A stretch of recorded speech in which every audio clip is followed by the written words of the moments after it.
இது பாஸ்டா முடிச்சிடலாம். காமனான டாபிக் தான். அது எடுத்திருக்கேன்னா சொல்யூஷன் இருக்காத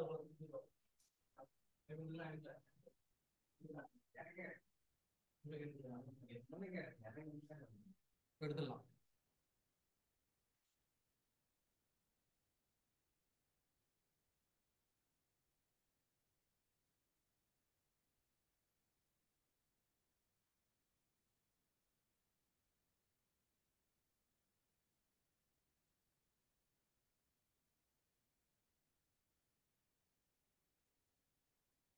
அரசியல் மட்டும் சிறப்பாக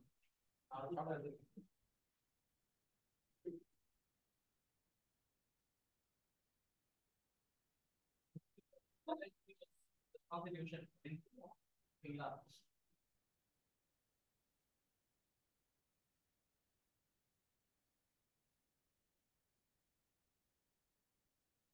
வேண்டாம்.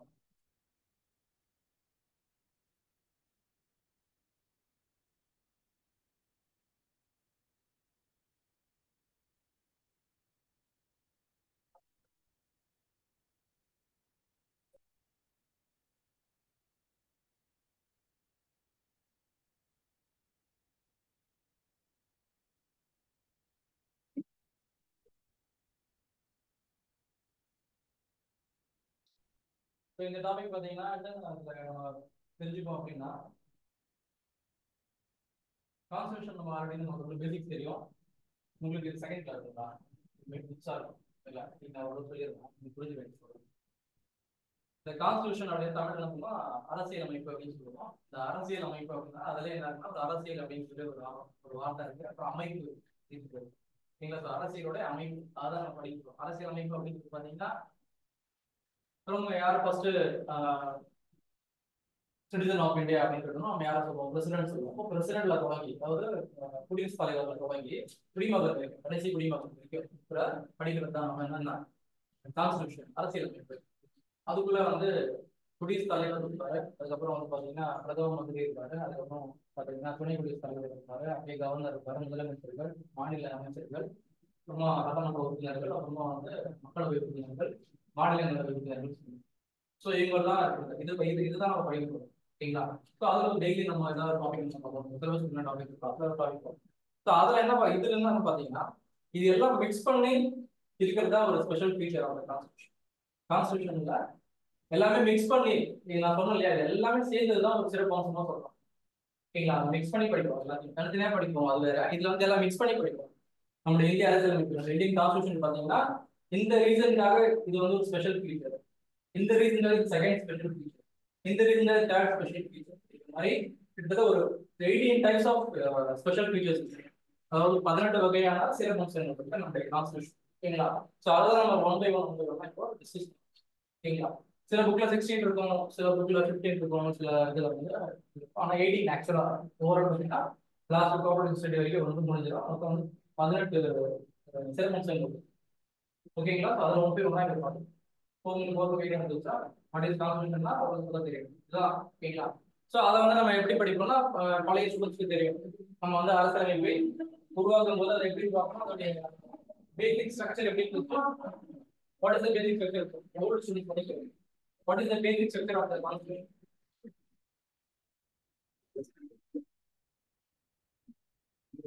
Which is the noble feature of the constitution? Which is the basic principles of the constitution?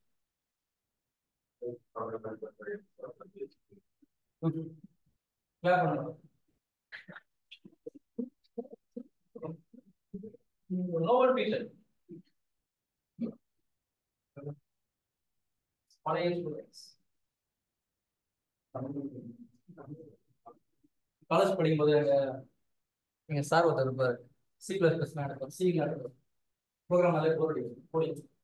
அவர் ஏதாவது கொஸ்டின் கேட்டு போர்ட்ல இருக்கும்போது எல்லாம் பார்த்துருப்போம். அவர் எங்க பத்திக்கும் போது காலேஜ் கேள்வி வச்சு கேள்வி கேட்டு சென்டாக்ஸ் சொல்ல பார்த்து புதுவையில் இருக்குதுன்னு சொல்ல ஏதாவது கேட்டு சொன்னோம்.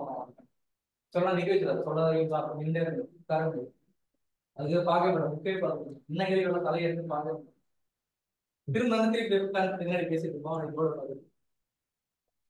சொல்லுங்க, இன்னொரு ஃபீச்சர் இருக்குமா? எடுத்துட்டேன், போன வாரம் எடுத்துட்டேன் அப்படின்னு சொல்லி வரலைங்களா? இன்னொரு 2 பேர் உங்களுக்கு ஃப்ரெண்டுங்க அவங்க சொல்லிருக்கலாம்.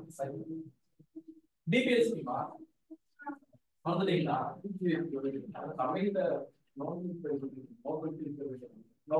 Nobel feature. ஓகே,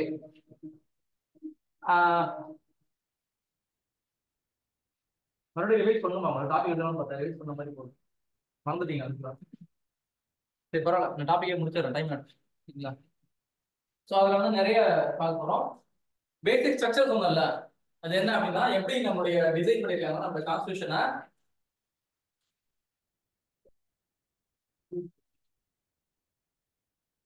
இந்த தேதியில எப்படி டிசைன் பண்ணிருக்கோம்? ஆர்டிகல்ஸ் ஆகும், சொல்லுங்க, ஷெட்யூல்ஸ் ஆகும், பார்ட்ஸ் ஆகும் நம்ம டிசைன் பண்ணிருக்கோம். ஓகேங்களா? ஸோ ஆர்டிகல்ஸ்னா தமிழ்ல என்ன சொல்லுவோம்? விதிகள் அப்படின்னு சொல்லுவோம். விதிகள். ஷெட்யூல்ஸ்னா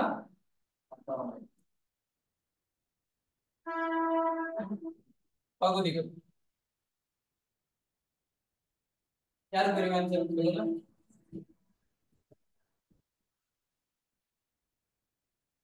சொல்லுங்க, டைம் சொல்லுங்க, டைம் ஆகுது.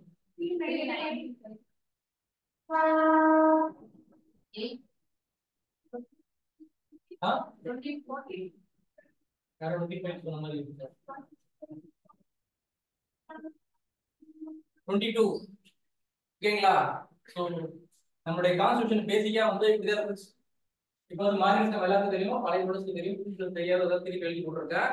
ஸோ இந்த மாதிரி இருந்ததெல்லாம் என்ன ஆச்சுன்னா நம்ம கான்ஸ்டியூஷன் லென்தியஸ்ட் கான்ஸ்டியூஷனா மாறிடுச்சு. மிகவும் நீளமான அரசியலமைப்பு எழுதப்பட்ட மிகவும் நீளமான அரசியல் முதல் ஃபீச்சர் நமக்கு அரசியலமைப்புல உங்களுடைய கேட்டாங்கன்னா அரசியல் எப்படி பண்ணா அரசியலமைப்பின் முதல் சிறப்பம்சம் என்ன அப்படின்னு கேட்டாங்கன்னா கீழே ஆப்ஷன்ஸ் ABCD இப்போ 5 ஆப்ஷன் கொடுத்துருக்கேன். ஸோ அது ஃபர்ஸ்ட் ஒன் இது லென்தியஸ்ட் ரிட்டன் கான்ஸ்டியூஷன் நம்மளுடைய ஃபர்ஸ்ட் ஃபீச்சர். ஓகேங்களா? நோட் பண்ணிக்கங்க, லென்தியஸ்ட் ரிட்டன் கான்ஸ்டியூஷன் நம்மளுடைய ஃபர்ஸ்ட் ஃபீச்சர்.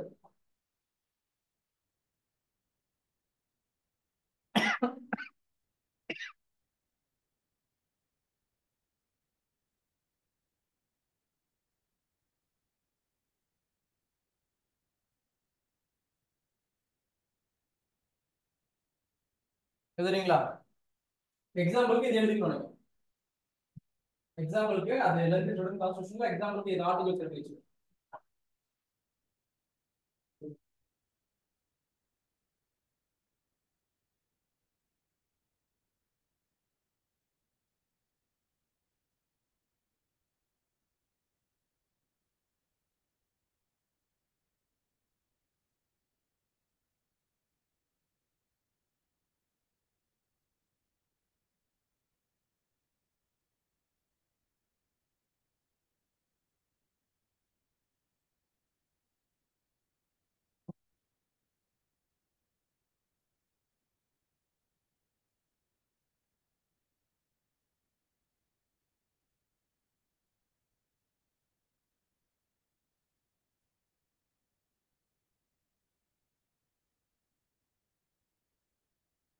எழுதுறீங்களா? நெக்ஸ்ட் அடுத்து அதுல இன்னொரு பாயிண்ட் முக்கியமான பாயிண்ட் எக்ஸாம்ல கேட்பாங்க, அதையும் எழுதிக்கீங்க. Written like American constitution. Written like American constitution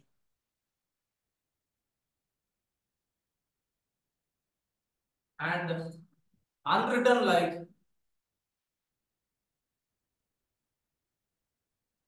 British constitution.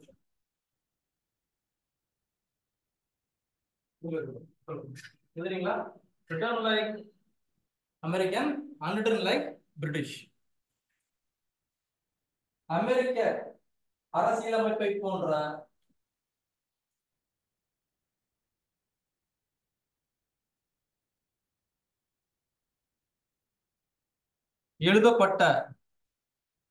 எழுதப்பட்டதாகவும்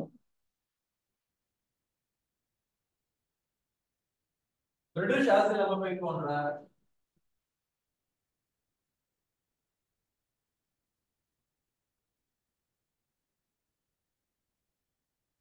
எழுதப்படாதவையாகவும்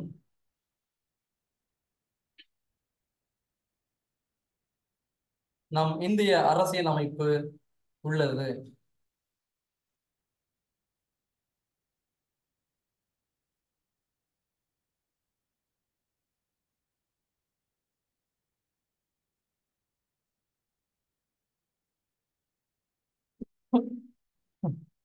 இது ஒரு ரீசன். மொத்தம் பாத்தீங்கன்னா இதுல ரெண்டு ஃபர்ஸ்ட் ஃபீச்சருக்கு மொத்தம் எத்தனை ரீசன் ஃபர்ஸ்ட் எடுத்துருக்கீங்க? ஃபர்ஸ்ட் ஒரு ரீசன் இது எடுத்துருக்கீங்க, ரெண்டாவது இது எடுத்துருக்கீங்க, மூணாவது ரீசன் சொல்றதை எழுதிக்கீங்க. Geographical factor due to the geographical factors and historical factors.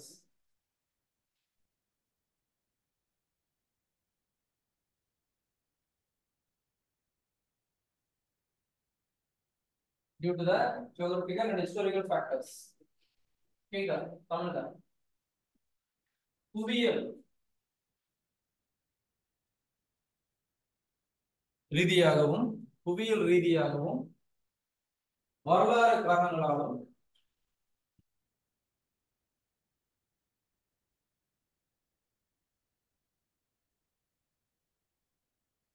நம் இந்திய அரசியலமைப்பு மிகவும் நீளமான அரசியலமைப்பாக உருமாறியது.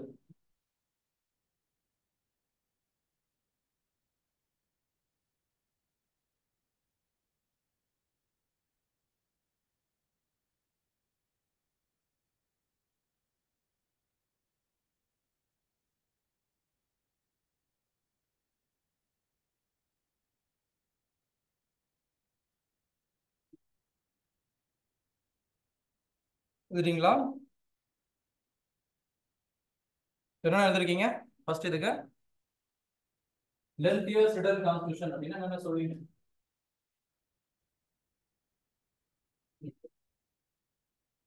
என்னென்ன சொல்லுவீங்கம்மா? சொல்லுங்க பார்த்து.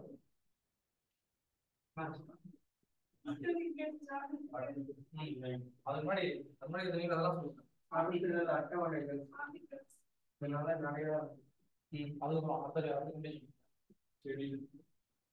சொல்றீங்களா? இங்கிலீஷ் அடுத்த கவனிக்கணும்.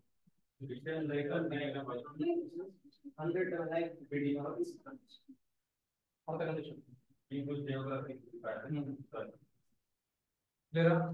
இந்த ரீசன்ஸ்னாலதான் என்ன இருக்குன்னா நம்மளுடைய கான்ஸ்டிடியூஷன் வந்து பிகெஸ்ட் கான்ஸ்டிடியூஷன் மாறி இருக்கு. அப்புறம் நடுவில் என்ன எழுதிருக்கீங்க? ரிட்டர்ன் லைக்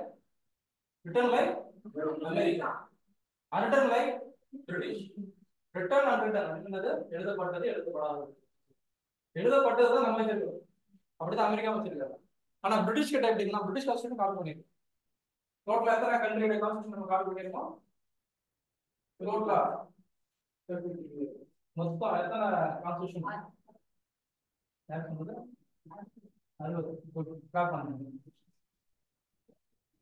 ஓகேங்களா? 60 கண்ட்ரிஸ், 60 நாடுகளுடைய அரசியலமைப்புடைய இன்ஃபர்மேஷன் தான் நம்ம சிங்கிள் கான்ஸ்டிடியூஷன், இந்தியன் கான்ஸ்டிடியூஷன் நம்ம டெரைவ் பண்ணிருக்கோம். ஓகேங்களா? அதுதான் நம்ம இந்தியன் கான்ஸ்டிடியூஷன். அதுல ஒன் ஆஃப் த கண்ட்ரி வந்து பிரிட்டிஷ் கண்ட்ரி.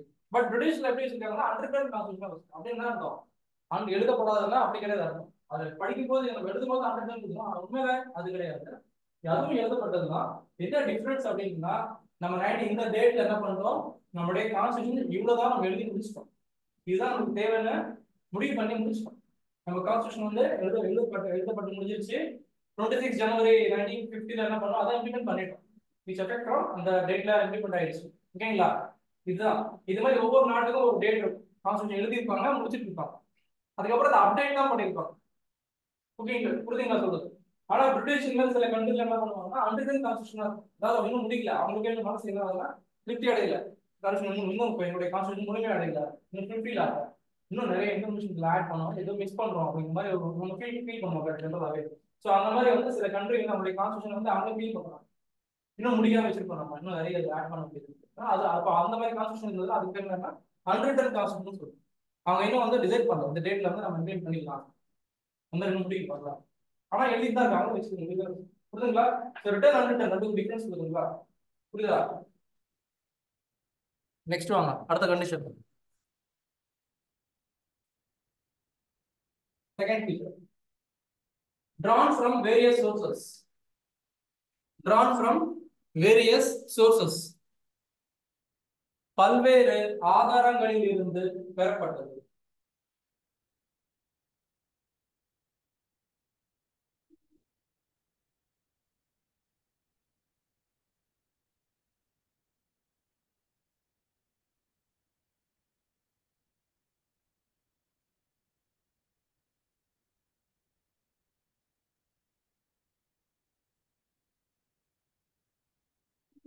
சரிங்களா?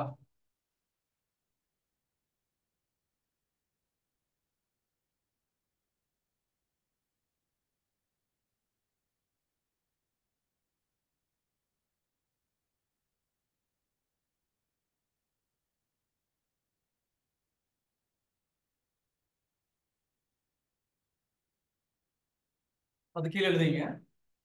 Doctor B.R. Ambedkar proclaimed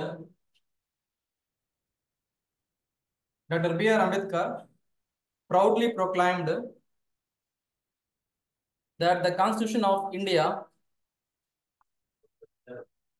proudly proclaimed that the Constitution of India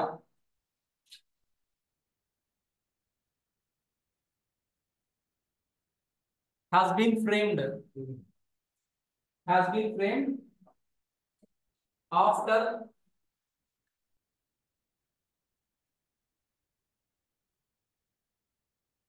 ransacking, RANSACKING, ransacking all the known constitution of the world, Tamil எழுதி.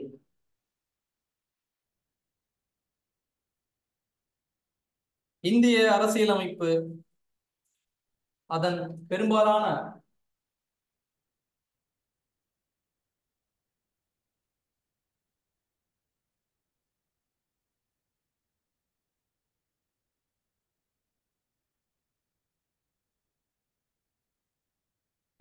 விதிகளை பல்வேறு நாடுகளில் இருந்து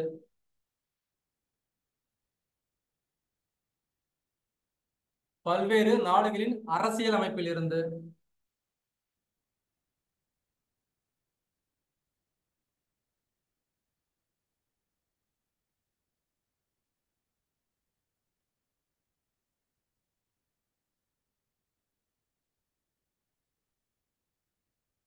சூறையாடப்பட்டது என்று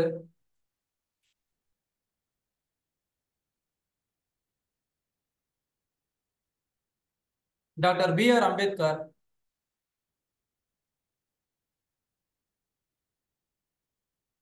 பெருமையுடன் கூறுகிறார்.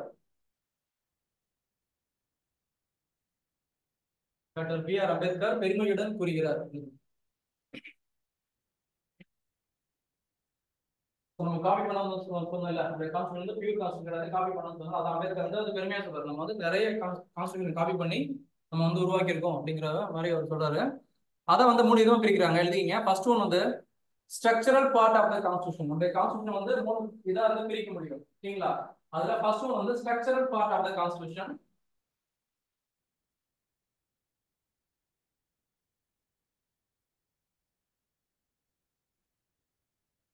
அரசியலமைப்பின் கட்டமைப்பு பகுதி. Second one philosophical part of the constitution.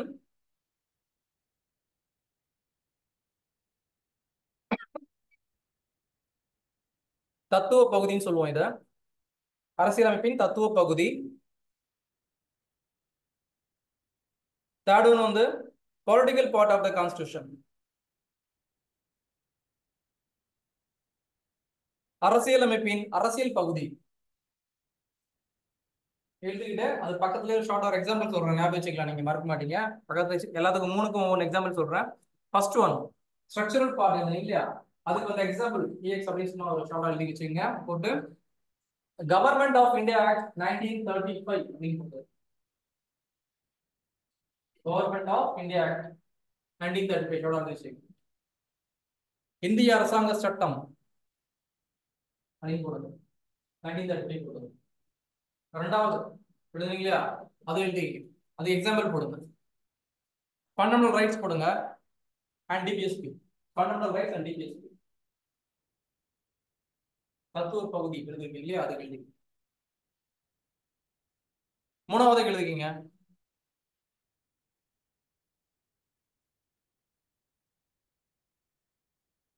Example போட்டு the principles of cabinet government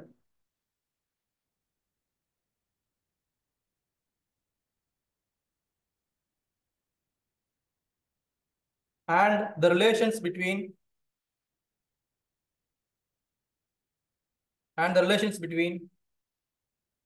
the executive and legislator, the executive and legislature தமிழ்ல எழுதிக்கீங்க. மூணாவதுக்கு அமைச்சரவை அரசாங்கத்தின் கொள்கை மற்றும்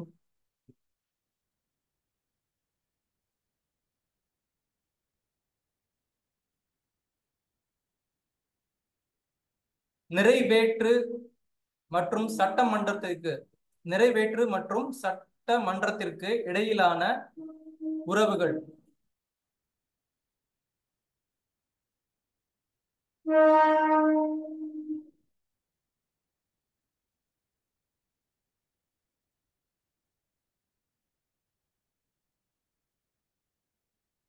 பெரும்பாலும்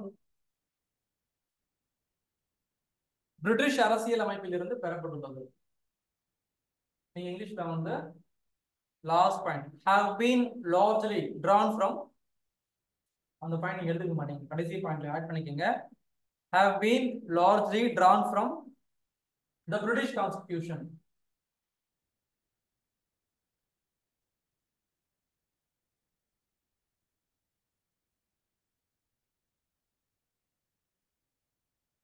So constitutionல structural part னா எது சொல்லுவீங்க? Which is your structural part of the constitution? நீங்க கேட்டாங்கன்னா government of India 1935. Philosophical part னா speed. ஓகேங்களா? Then last one political part அப்படி கேட்டாங்கன்னா ஓகேவா? நான் எக்ஸாம்ல ரொம்ப ஷார்ட்டா சிம்பிளா தான் கேட்பாங்க. அடுத்து எழுதிக்கலாம். மூணாவது blend of rigidity and flexibility, blend of rigidity and flexibility, கடினமான மற்றும் நெகிழ்வு தன்மை கொண்ட அரசியலமைப்பு, கடினமான மற்றும் நெகிழ்வு தன்மை கொண்ட அரசியலமைப்பு.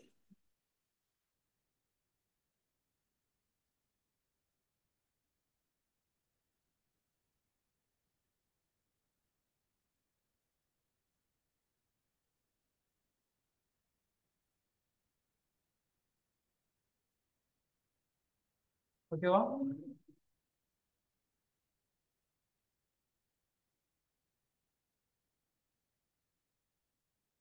கடினமான எக்ஸாம்பிள் என்ன, ரிஜிட் அப்படின்னா கடினமா இருக்கும்.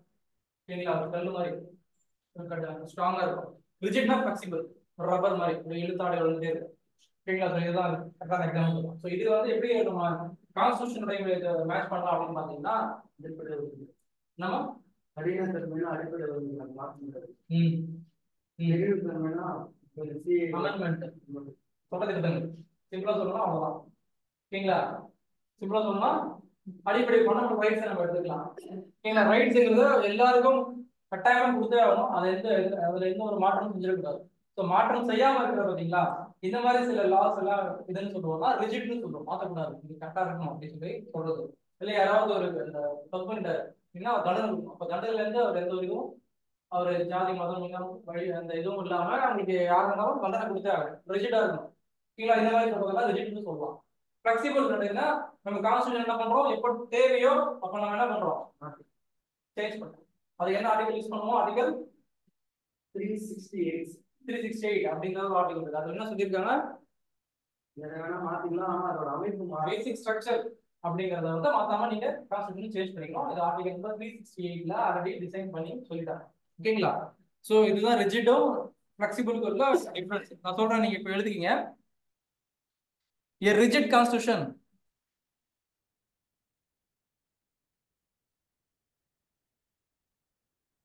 is one that require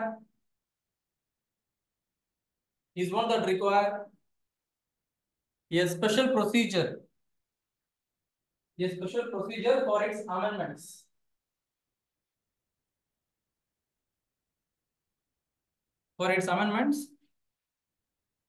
As for example, American Constitution. தமிழ்ல எழுதுறவங்க எழுதிங்க.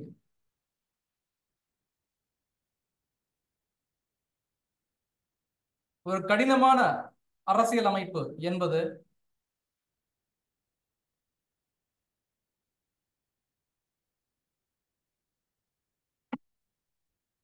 அதன் திருத்தத்திற்கு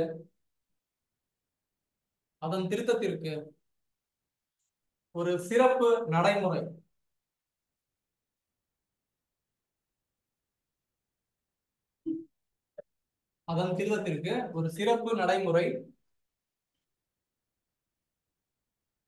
தேவைப்படுகிறது.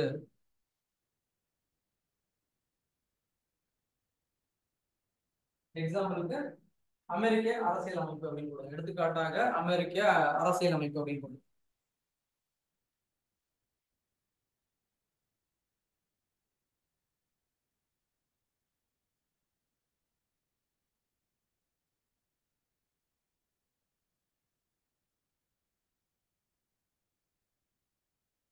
ஸ்பெஷல் ப்ரொசீஜர்னா என்ன அர்த்தம்னா, நம்ம majority 2 majority பார்த்துக்கோமா?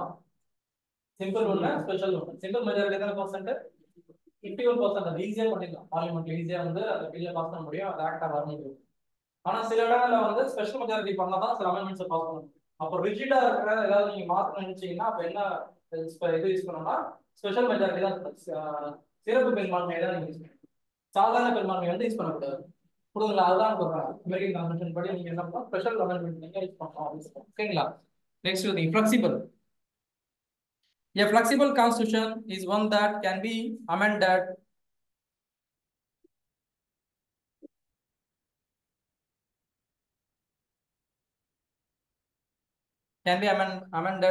in the name in the same manner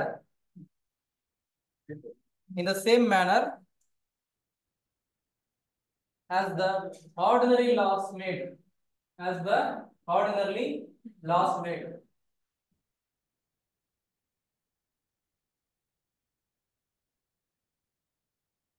Example, British Constitution. Example வந்து பிரிட்டிஷ் கான்ஸ்டிடியூஷன். தமிழ்ல எழுதிங்க.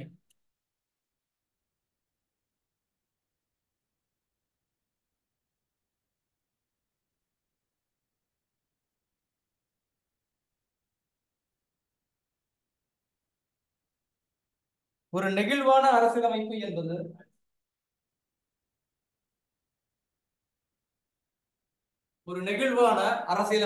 என்பது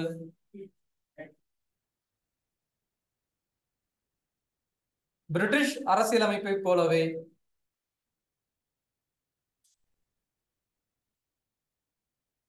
சாதாரண சட்டங்களை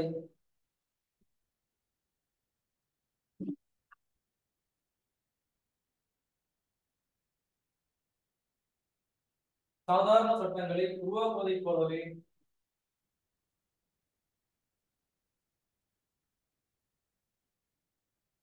திருத்தப்படலாம்.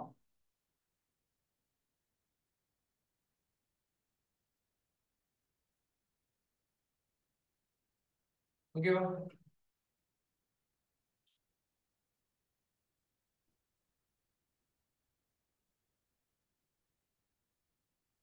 சோ இதுக்கு வந்து சிம்பிள் மெஜாரிட்டி யூஸ் பண்ணிக்கலாம். செகண்ட் சொன்னதுக்கு எக்ஸாம்பிள். நெக்ஸ்ட் எழுதிங்க. Fourth one, federal system. federal system with federal system with unitary bias. Unitary bias. BIAS. Federal system with unitary bias. ஒற்றையாட்சி சார்பு கொண்ட கூட்டாட்சி அமைப்பு. ஒற்றையாட்சி சார்பு கொண்ட கூட்டாட்சி அமைப்பு.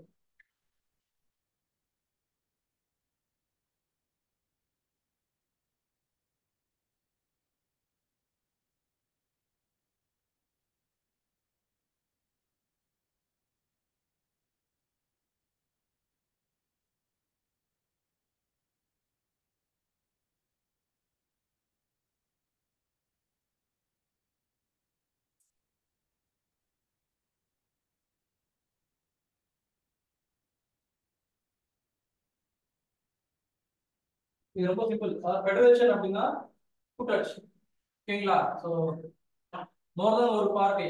இப்போ எலெக்ஷன் வருதா, நெக்ஸ்ட் மந்த் எலெக்ஷன் ஓட்டு போற மாதிரி இருக்கும் இல்லையா? அப்போ அங்க வந்து பாத்தீங்கன்னா என்ன பண்றாங்க, இப்படி கூட்டணி பேசுறாங்களா, நிறைய பார்ட்டிஸ் சேர்ந்து ஏபிசிடி வந்து நிறைய பேர் சேர்ந்துடுறாங்க. நிறைய பார்ட்டி சேர்ந்து எலெக்ஷன் பேசுறாங்க. சில பேர் வந்து கூட்டணி எல்லாம் வேண்டாம், இந்த நாம் தமிழர் இருக்கு, சீமான் கூட்டணி எல்லாம் வேண்டாம், நான் ஜெயிச்சாலும் போதும் தனியாக நினைக்கிறேன், தனியாக பண்ணிக்கிறேன். ஓகேங்களா? ஸோ அந்த மாதிரி ஒரு பர்சன் இருக்காங்க. கூட்டணியா நீங்க ஜெயிக்கிறவங்க இருக்காங்க. ஜெயித்த யாருன்னா ஜெயிங்க, எலெக்ஷன்ல யாருன்னு பார்ட்டிசிபேட் பண்ணலாம்.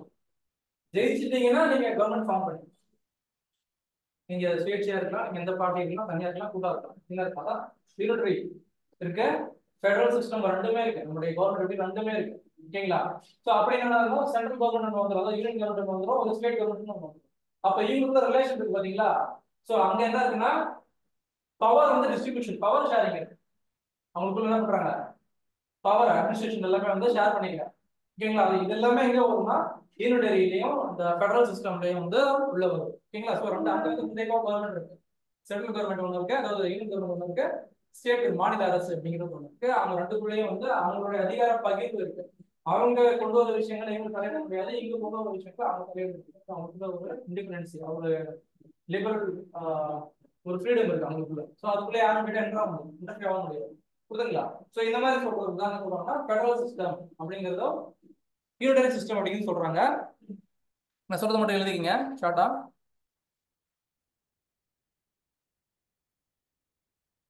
Indian federation, Indian Federation is not the result of an agreement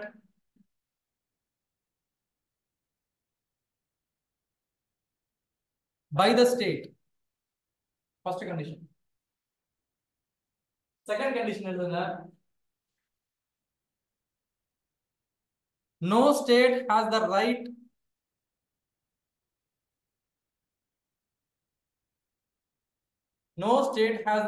to secede, secede from the federation. Tamil எழுதிங்க.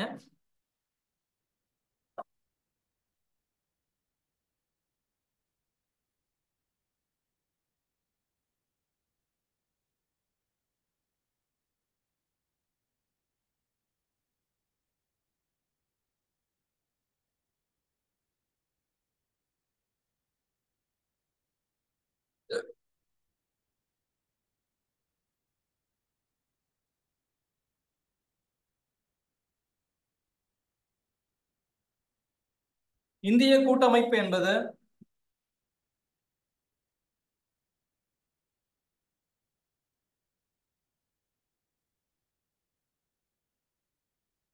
மாநிலங்களின்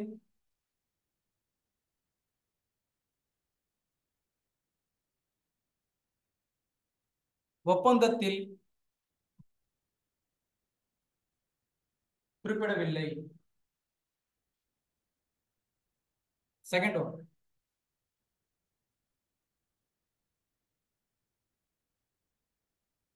கூட்டமைப்பிலிருந்து பிரிவதற்கு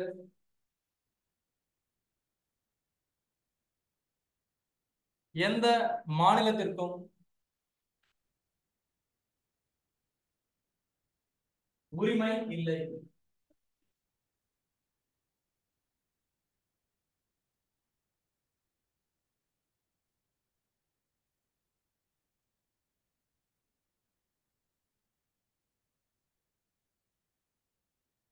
இது என்ன அப்படின்னு பாத்தீங்கன்னா ஃபர்ஸ்ட் சொல்றதா ரெண்டாவது சிங்கர் தான்.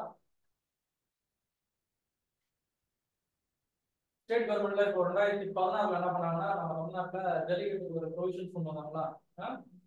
இடைக்கால தீர்மானம் கொண்டு வந்து பாஸ் பண்ணிட்டு இப்போ நம்ம வருஷம் வந்து டெலிகேட் கொண்டு வரணும். அதுக்கு முன்னாடி 2016 முன்னாடி பாத்தீங்கன்னா இல்ல தடை பண்ணிடுறாங்க பண்ணக்கூடாது. அப்ப மாநில உரிமைகளுக்குள்ள அது வருது. ஓகேங்களா? அந்த மாநில உரிமைகளுக்கு வரதால நீங்க என்ன பண்றாங்க அட்வான்டேஜ் எடுத்துக்கிட்டு நாங்க வந்து சென்ட்ரல் கவர்மெண்ட்லாம் எங்களுக்கு தேவையில்லை, ஒரு பார்லிமெண்ட் அதெல்லாம் எங்களுக்கு தேவையில்லை, நாங்களே வந்து எங்க இதெல்லாம் நாங்க பாத்துக்கிறோம், நாங்களே இதை ரூல் பண்ணிக்கிறோம், யாரையும் உள்ள வரவில்லைன்னு சொல்லக்கூடாது. அந்த மாதிரி எந்த ஒரு ஒப்பந்தமும் நீங்க பண்ணக்கூடாது. ஓகேங்களா? கண்டிஷன் நம்பர் 1 அதான் அது ஒரு ஷார்ட்டா சொல்றாங்க. ரெண்டாவது என்ன சொல்றாங்கன்னா கூட்டமைப்பிலிருந்து பிரிவதற்கு எந்த மாநிலத்திற்கும் உரிமை இல்லை. கூட்டமைப்புனா ஒரு ஒரு ஜூரிஸ்டிக்ஷன் இருக்கு. இப்போ சுப்ரீம் கோர்ட் இருக்குங்களா, ஃபார் எக்ஸாம்பிள் சுப்ரீம் கோர்ட் இருக்கு, அது கீழே என்ன வரும்னா ஹை கோர்ட் வந்து சுப்ரீம் கோர்ட் வந்து உங்களுக்கு இந்தியாவுக்கு ஒரு அத்தாரிட்டியா இருக்கும். எல்லா ஹை கோர்ட்டும் பாத்தீங்கன்னா எல்லா ஸ்டேட்டுக்கும் அத்தாரிட்டியா இருக்கும். அப்ப ஒன்று வந்து இன்டர் கனெக்ட் இருக்கு எல்லாமே. ஓகேங்களா? ஆனா high court Madras high court என்ன சொல்லுறாங்க, இல்ல இல்ல சுப்ரீம் கோர்ட் சொல்றோம் நாங்க இங்க கேட்க மாட்டோம், எங்களுக்கு நம்ம கண்ட்ரோலே வரக்கூடாது, நாங்க தனியா இங்கேயே பார்த்துக்கிறோம், எங்களுடைய ரூல்ஸ் அண்ட் ரெகுலேஷன்ஸ் இது பண்ணிக்கிறோம், எங்களுக்கு தேவையில்லை, எங்களுக்கு வந்து சிஜே இருக்கு இல்லையா, தலைமை உச்சநீதிமன்றத்தின் நீதிபதி இருக்கு இல்லையா, அவர் அந்த மாதிரி யாரும் எங்களுக்கு தேவையில்லை, நாங்களே இந்த இடத்துல பார்த்துக்கிறோம் அப்படின்னு என்ன சொல்ல முடியாது, இந்த இடத்துல சொல்ல முடியாது. ஓகேங்களா? சோ எல்லாரும் வந்து இன்டர் கனெக்டட் தான் இருக்காங்க. அந்த பிரைம் மினிஸ்டருக்கும் வந்து எல்லா ஸ்டேட்டுக்கும் அவர் வந்து நீங்க ஓட்டு போட்டீங்களோ ஓட்டு போடலையோ, மோடிஜி வந்து இப்போ பிரைம் மினிஸ்டர் இருக்காங்க இல்லையா, அவங்க வந்து நான் ஓட்டு போட்டுக்கலாம் போட முடியும், நான் போடாலும் அவர் எனக்கு பிரைம் மினிஸ்டர் தான், நான் ஓட்டு போட்டிருந்தாலும் அவர் எனக்கு பிரைம் மினிஸ்டர் தான். புரியுதுங்களா? பிடிச்சதோ பிடிக்கலையோ அவர் ஜெயிச்சிட்டார், அவ்வளவுதான், அவர்தான் இனிமே பிரைம் மினிஸ்டர். புரியுதுங்களா? அப்போ ஒரு ஒரு இதுல இருந்து என்ன இருக்குன்னா ஒரு ரிலேஷன்ஷிப், ஒரு பாண்டிங் இருக்கு அவங்களுக்குள்ள. சோ இதை வந்து யாரும் பிரேக் பண்றது, எந்த ஒரு ஸ்டேட்டும் பிரேக் பண்ற கூடாது. இது இப்படிதான் இருக்கு, இதான் நம்ம சிஸ்டம், இப்படி இந்தியன் இது வந்து கான்ஸ்டியூஷன் வந்து இப்படிதான் டிசைன் இருக்கு, அப்படிதான் நல்லதுன்னு சொல்றது தான் நல்லா இருக்கும். புரியுதா? சோ நெக்ஸ்ட் அஞ்சாவது எழுதிக்கீங்க.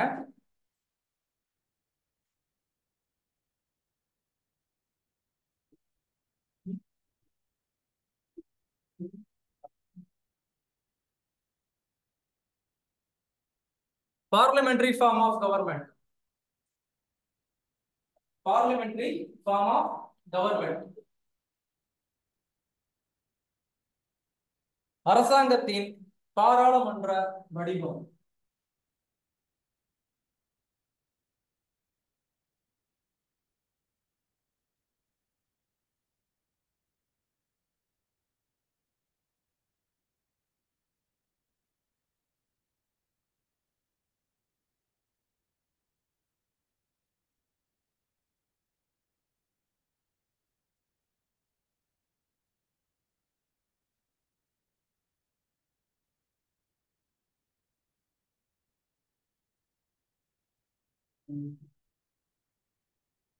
பார்லிமெண்ட் அப்படின்னு சொன்னாலே அங்க வந்து நம்ம ரெண்டு விஷயம் கத்துக்கலாம், தெரிஞ்சுக்கலாம் ஜெனரலாவே.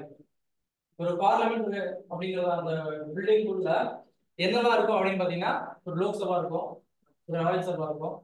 இங்க லோக்சபா மெம்பர் இருப்பாரு, இங்க ராஜ்யசபா மெம்பர் இருப்பாரு.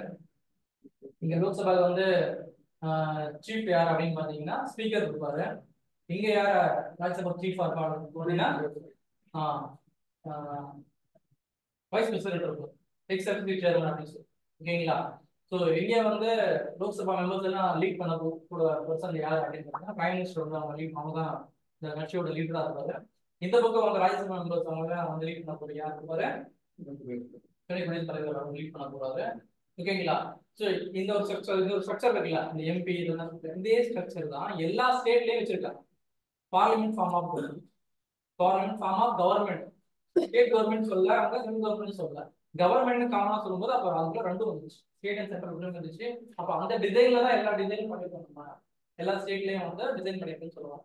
இப்போ சில ஸ்டேட்ஸ் பாத்தீங்கன்னா unicameral states, bicameral states சொல்லுவாங்க. அதாவது ஓரவை கொண்ட மாநிலங்கள் மற்றும் ஈரவை கொண்ட மாநிலங்கள் சொல்லுவாங்க. ஈரவை கொண்ட மாநிலங்கள் அப்படின்னு சொல்றது எதுன்னு பாத்தீங்கன்னா பார்லிமெண்ட். பார்லிமெண்ட் லோக்சபா ராஜ்யசபா இல்லையா, அதே மாதிரி சில ஸ்டேட்ஸ்ல பாத்தீங்கன்னா லோக்சபா ராஜ்யசபா மாதிரியே state legislative assembly and state legislative council அப்படின்னு 2 இது இருக்கு. ஓகேங்களா? சட்டப்பேரவை மற்றும் சட்ட மன்றம். ஓகேங்களா? சில 2 இருக்கு சில மாநிலங்கள், எல்லா மாநிலங்களும் கிடையாது. எங்கெல்லாம் மக்கள் தொகை அதிகமா இருக்கோ அந்த இடத்துல தான் 2 இருக்கும். ஓகேங்களா? ஸோ ஒரு 7 ஸ்டேட்ல பாத்தீங்கன்னா இந்தியால பைகேமரல் ஸ்டேட்ஸ் இருக்கு இந்தியால. ஓகேங்களா? அதாவது பார்லிமெண்ட் ஃபார்ம் ஆஃப் கவர்மெண்ட் மாதிரி கொண்டு வந்து தமிழ்நாட்டில் கூட கொண்டு வரலாம், நாளைக்கு கேரளால கூட கொண்டு வரலாம், இது வேற ஆந்திரில கூட கொண்டு வரலாம், எங்கனாலும் கொண்டு வரலாம். ஓகேங்களா? ஆனா இப்போ இல்ல, தமிழ்நாடு வந்து யூனிகாமரல் கிடையாது, சாரி யூனிகாமரல் பைகேமரல் கிடையாது. புரிதுங்களா சொல்றது? ஓரவை மன்றம் தான் இருக்குங்க. ஓகேங்களா? சோ இந்த மாதிரி இருக்கலாம்னு சொல்ல வராங்க. இதை வந்து இவங்க என்னென்ன சொல்றாங்கன்னா, அது கீழே ஃபீச்சர்ஸ் எழுதிக்கிங்க. Features of the parliament. பாராளுமன்றத்தின் சிறப்பம்சம் இது நம்ம எல்லாருக்கும் தெரிஞ்சதுதான், ஜஸ்ட் ஒரு தடவை எழுதிக்கலாம்.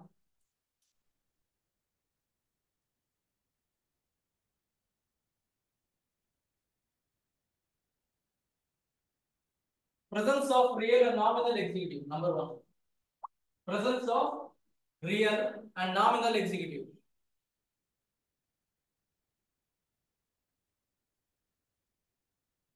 பெயரளவு மற்றும்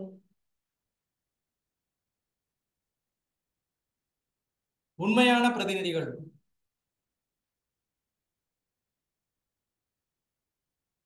Who is nominal executive and who is your real executive அப்படின்னு கேட்டாங்கன்னா நீங்க என்ன ஆன்சர் பண்ணணும்?